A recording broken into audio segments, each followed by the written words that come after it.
Bonjour à tous, une vidéo aujourd'hui un peu spéciale pour vous présenter simplement un symbole, le symbole sigma que vous avez sous les yeux. C'est sigma majuscule. Alors, sigma, c'est la lettre grecque qui est équivalente au S de notre alphabet. Et si on utilise la lettre sigma, c'est parce qu'on va faire une somme, S pour somme. Alors, comment ça s'utilise?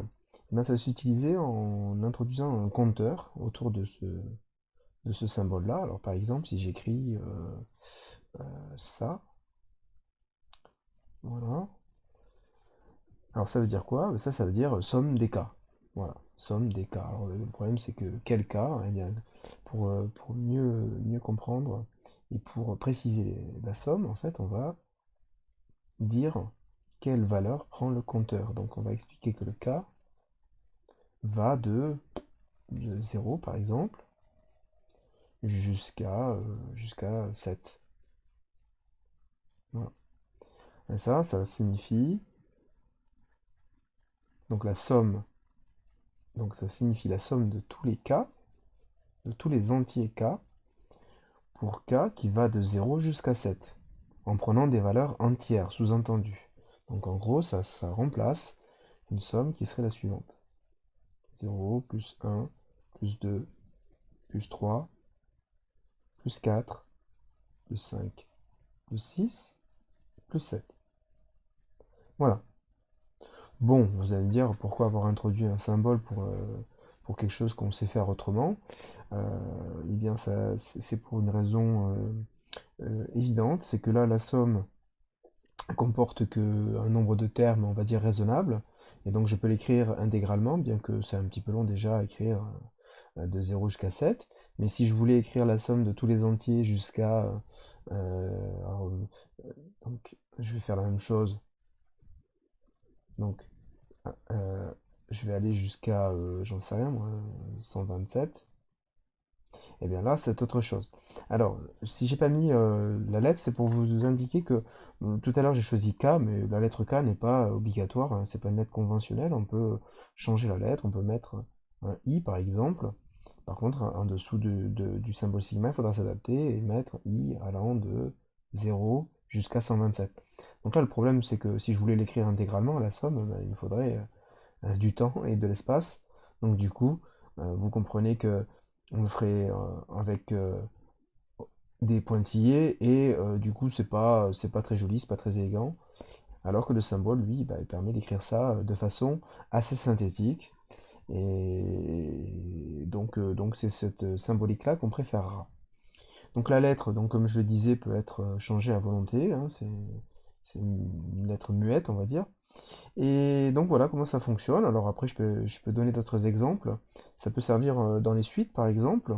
Si je veux additionner, je sais pas moi, les termes d'une suite de U21, par exemple, plus U22, plus etc., etc., etc., jusqu'à U 153, par exemple. Eh bien, je peux, plutôt que de l'écrire comme je viens de l'écrire, remplacer ça par sigma, donc pour somme. Somme des U, alors ça va être UI, UK, ce que vous voulez, je vais mettre UI là, pour le coup. C'est la somme des UI, la somme des termes UI pour I qui va de 21, donc I égale 21, jusqu'à 153. Voilà. La somme de tous les UI pour I qui va successivement de 21 jusqu'à 153 en passant par 22, 23, 24, etc. Qu'est-ce que je peux donner d'autre comme exemple? On peut aussi intégrer ça on peut intégrer le compteur dans un calcul, c'est-à-dire on peut faire somme pour I.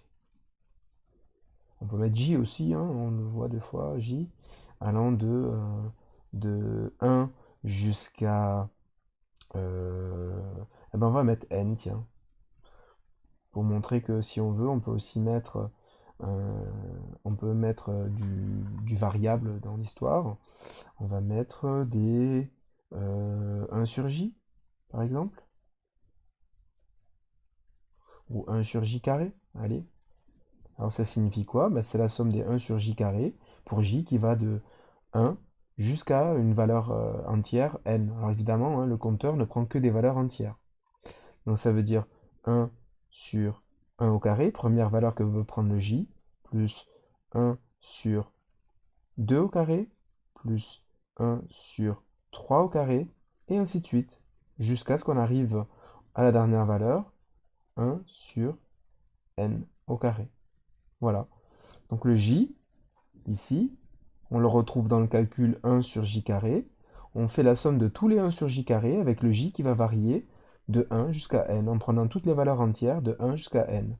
Donc 1 sur j carré avec j égale 1, 1 sur j carré avec j égale 2, puis avec j égale 3, etc., etc., etc., jusqu'à j égale n. Voilà comment on utilise ce symbole, donc symbole sigma, qui sert donc réduire des sommes, à les écrire de façon plus synthétique, plus courte. J'espère que j'aurai été clair, et puis en attendant la prochaine vidéo, je vous dis au revoir.